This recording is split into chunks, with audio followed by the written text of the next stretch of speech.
Welcome to Eat the Narrative, the place where mainstream myths get shredded and the truth hits harder than a press release ever could. Thank you guys so much for the support on the recent videos. If you guys like this content, please consider subscribing, dropping a like, and maybe a comment. Let's roll the tape. We live in a free country and with consenting adults and people free expression of who and what they are. Man, on adult level, I agree with you. I think it does matter what you teach That's what children. I'm saying. And so there's the matrix of what you are biologically, how you express yourself, who you choose as a sexual partner. If we actually live in a free country, as we tell ourselves, people's freedom to behave in any of those ways should not concern you at all. Nor are they requiring that you behave that way. Okay? Well, this is for their own freedoms, because we live in a free country. In today's video, Neil deGrasse Tyson takes Ben Shapiro head-on in a fiery discussion about LGBTQ issues. While Shapiro tried to force the conversation into a strict binary, Tyson responded with a well-rounded explanation grounded in biology, psychology, and sociology. His argument revealed the deeper layers of identity and how science approaches complexity. This wasn't just about countering Shapiro's takes, it was about showing that genuine dialogue demands curiosity, not ideological rigidity.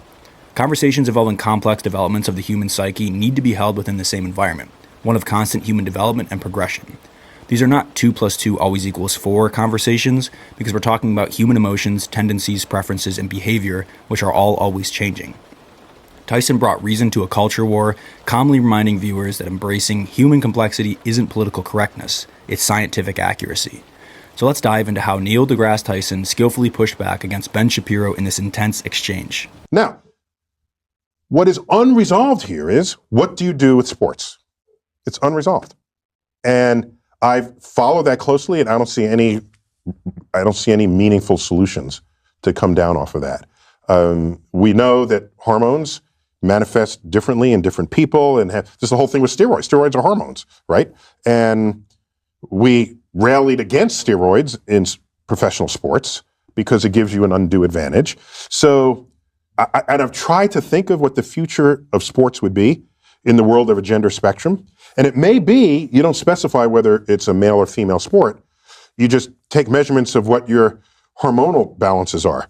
And so you compete based on your hormones. I mean, this is thought I had. I don't know. I don't know where it's going to land. The WNBA won't be in business for very long if that's the case. It would just be, you'd have to find some way to compete people against each other if you still care that sports is an interesting activity. I guess the area where it does come up in a non-sports area. Yeah, tell me, I don't know. So it would be, you talk in your book about the education of children and teaching children about science. And right now, children are being taught about the quote-unquote gender spectrum, which is not scientifically based. That is a theory-based idea. No, wait, hold on.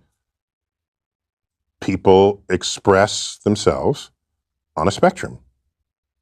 So you learn that. That's a social point, not a scientific point. It's meaning we express ourselves hold on. Based in different languages. Is that something you teach in science class, or is that something that you teach when you're teaching language? So whether the fact that people want to express themselves on a spectrum, on a gender spectrum, whether that fact is something you want to put in a sociology class or in a science class, maybe that remains to be determined. But it is a real fact about real society. When Ben attempted to oversimplify the LGBTQ conversation into a black and white framework and rejected the validity of the gender spectrum, Tyson stepped in to highlight a key truth: how people present and define themselves in a real and observable aspect of human society. Even if it doesn't fit neatly within rigid biological categories, lived experiences still hold weight, especially in a society that values freedom and individual expression. Tyson didn't shy away from difficult topics either, openly noting that areas like athletics are still evolving in response to broader understandings of gender, but he refused to equate complexity with confusion or invalidity. Let's be clear, institutions like the American Psychological Association, the WHO, and nearly all respected scientific authorities recognize that gender identity exists on a spectrum and is not simply interchangeable with biological sex.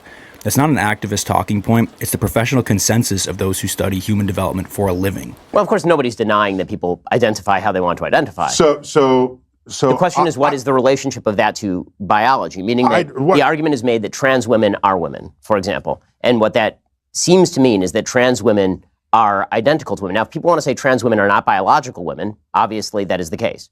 But people don't seem to want to say that, although that is obviously scientifically true. Trans women are not biological women. Biological women are biological women. But where are you going with this? What are you trying to accomplish by asking yourself, is it science or is it not science? It's people in society. But this is a perfect example of an area where suddenly it doesn't matter to say things that are just true. Like, why is it bad or wrong to point out? I have another way to approach this. I care what is objectively true in the world as a scientist. But let me not say even as a scientist. I just simply care what is objectively true. And science happens to be a pretty potent path to invoke, to find out what is true. And so if people express themselves on a gender spectrum, and that is an actual thing in an actual society, if we have not fully explained that scientifically, that's an interesting frontier to study. If you want to say it's only sociological, then it's the purview of the social sciences. I don't care who studies it. It's an interesting fact about society that's worth learning about. To fight someone and say, it's not biological, it's just your this, it's real and it's there. Well, because it's real because it manifests. But it is real because it manifests. But the question of how to classify manifestation is a scientific question, meaning that, for example, there was a woman over at Brown University. Mm-hmm. She came out with a study that suggested that there was a phenomenon called rapid onset gender dysphoria, in which a member of a particular group would suffer from gender dysphoria, and this person's immediate peer group would suddenly have an onset of gender dysphoria. This paper was so controversial that Brown tried to pull it, and then was forced to reassign it later. You see this sort of treatment. That's a different question. What you're asking now is, are there some topics that should not be studied scientifically? Right. And is there some taboo? And Sam Harris speaks a lot about this. Yes.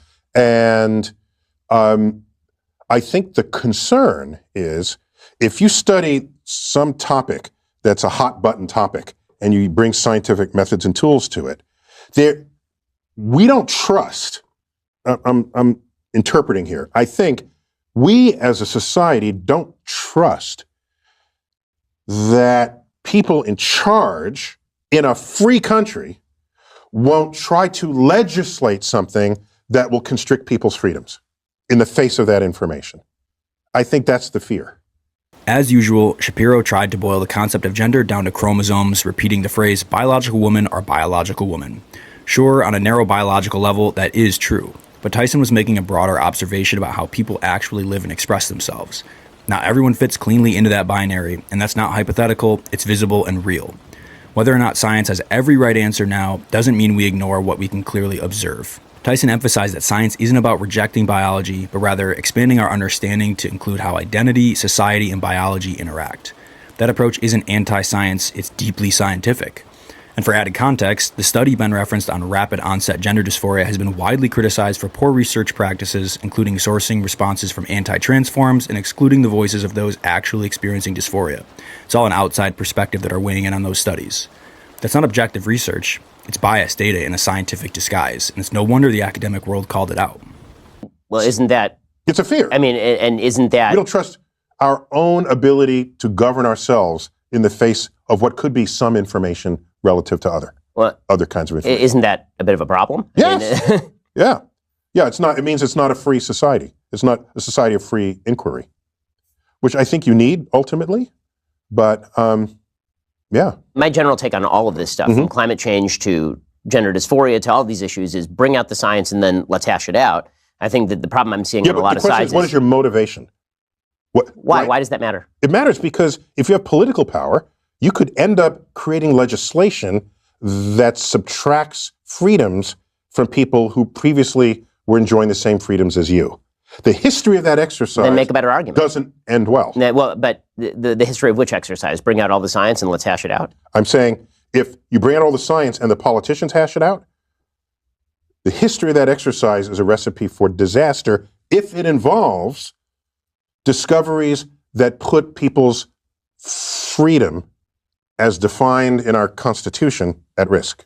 But now you're arguing for limitations on areas of particular study. No, I'm arguing on we need a way to shield, we need a way to protect people's freedoms in the face of whatever gets discovered scientifically.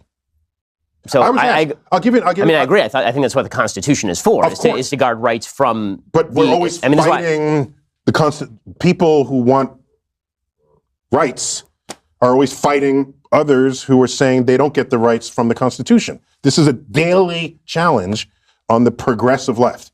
It is a daily challenge, right? Here's an example. I forgot how I ended up getting this phone call. It was some magazine that serves the gay community.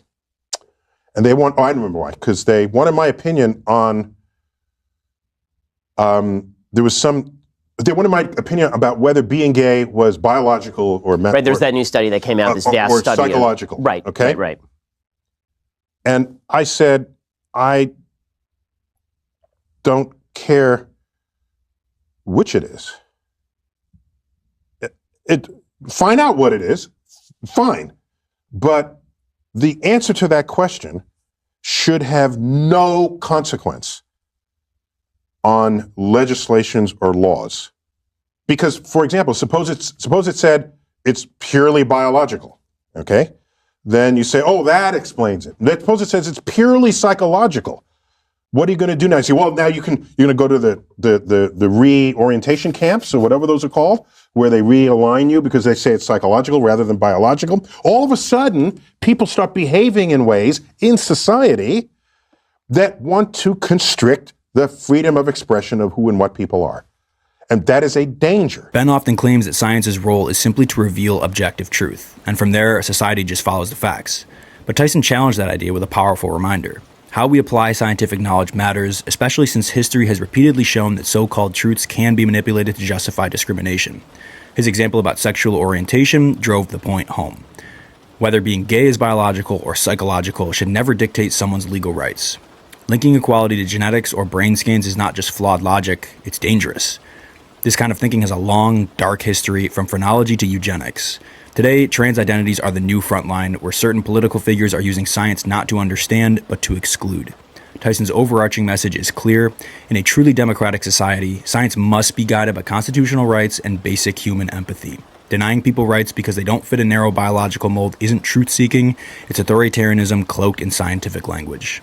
That's a wrap from Eat the Narrative, where truth isn't polished, it's weaponized. Let me know what you guys are thinking in the comments below, drop a like, maybe consider subscribing, and I'll see you guys in the next video. Peace.